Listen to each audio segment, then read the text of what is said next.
There was a time when hearing a stranger's voice from the other side of the world felt like witnessing a miracle. Long before smartphones, video calls, and social media, ordinary people sat in spare bedrooms, garages, and basement workshops surrounded by wires, glowing dials, and the soft crackle of static. They would patiently turn knobs, adjust frequencies, and wait. Then suddenly it happened. A voice, faint at first, sometimes distorted, sometimes thousands of miles away. Can you hear me? For millions of Americans, ham radio wasn't just a hobby. It was adventure. It was discovery. It was proof that the world was far bigger and far more connected than anyone had imagined. Children often sat beside their fathers and grandfathers late into the evening, listening carefully as distant voices emerged from the noise. They didn't always understand what the buttons did or what the strange call signs meant, but they understood the excitement. They saw the smile on their father's face when someone from another country answered back. They felt the anticipation while waiting for a reply. Many people don't remember the technical details anymore, but they remember the feeling. They remember the room, the smell of coffee brewing nearby, the glow of the equipment in the dark, the sound of static filling the silence before a voice suddenly appeared. In those moments, the world felt magical. Before the internet, most people would never travel far from home. Foreign countries existed only in books, magazines, and television documentaries. But ham radio brought those places into people's lives. A teenager in Ohio could speak with someone in Australia. A retiree in Texas could exchange stories with an operator in England. Someone in California could hear accents and experiences from places they had only dreamed of visiting. It wasn't just communication. It was exploration. It was friendship. For many operators, complete strangers became lifelong friends. People exchanged postcards confirming contacts. They sent letters across oceans. Some even traveled years later to meet people they had first encountered through a radio speaker. By the 1950s, 1960s, and 1970s, ham radio had become one of America's great hobbies. Local clubs flourished, community halls filled with folding chairs and excited conversations. Experienced operators taught beginners how everything worked. Teenagers studied for their licenses because earning a call sign meant joining a secret world few people understood. For many families, it became a tradition. Fathers taught sons. Mothers encouraged curiosity. Grandfathers proudly demonstrated equipment they had spent years building. The hobby rewarded patience, respect, listening. People learned geography without realizing it. They developed technical skills. They discovered confidence by speaking with complete strangers. Ham radio operators were often among the first to help during emergencies. When storms knocked out power and communication lines failed, they stepped forward. During hurricanes, floods, and natural disasters, volunteers relayed critical information that saved lives. They weren't celebrities. Most people never knew their names, but they quietly connected communities when it mattered most. For decades, the future of ham radio seemed secure. Then, little by little, the world changed, and few people noticed what was being lost. Peca bloco 2,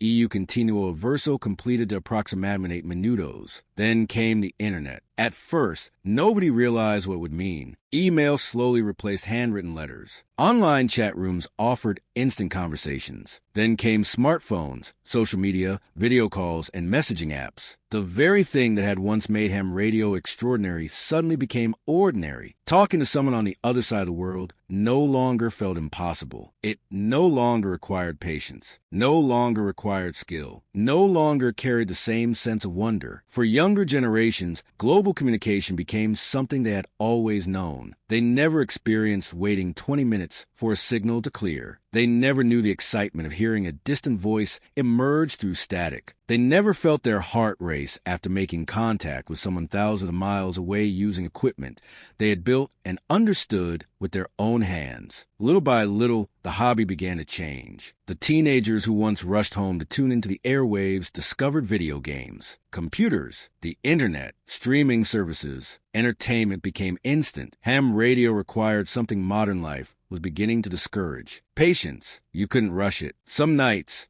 nothing happened. You listened. You waited. You adjusted frequencies. You tried again. And when success finally came, it felt earned. But the modern world rewarded speed. Why spend hours trying to contact another country through static when you could simply press a button and instantly reach anyone? As older operators retired from the hobby, fewer young people stepped forward to replace them. Local radio clubs that had once overflowed with energy became quieter. The familiar faces grew older. Empty chairs became more common. Meeting halls that once echoed with laughter and stories now hosted only a handful of dedicated members trying to keep traditions alive. For many longtime operators, watching this decline was deeply painful because ham radio had never really been about equipment. It wasn't about antennas. It wasn't about call signs. It was about people. It was about sitting beside your father while he explained how the world worked. It was about your grandfather proudly showing you the radio he had spent years perfecting. It was about the excitement of hearing a stranger's voice and realizing that despite different languages, cultures, and backgrounds, human beings weren't all that different. It was about slowing down long enough to truly listen. Today, ham radio is no longer the cultural phenomenon it once was. But it isn't gone, not even close. When hurricanes destroy communication systems, radio operators still volunteer. When disasters knock out modern networks, many still answer the call. Across America, dedicated enthusiasts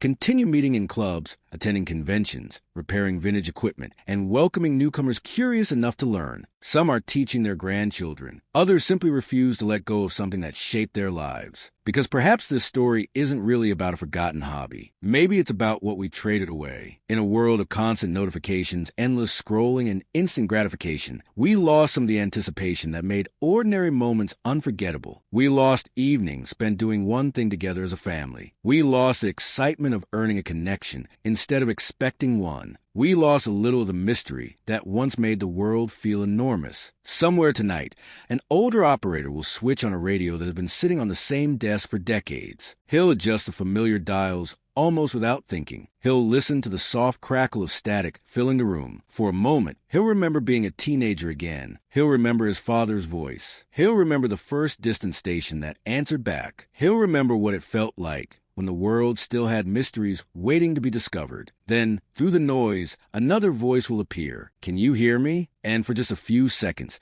time itself will seem to stand still. The golden age of ham radio may be over, but the memories it created still echo across the airwaves. Waiting for someone new to stop, listen carefully, and discover the magic all over again.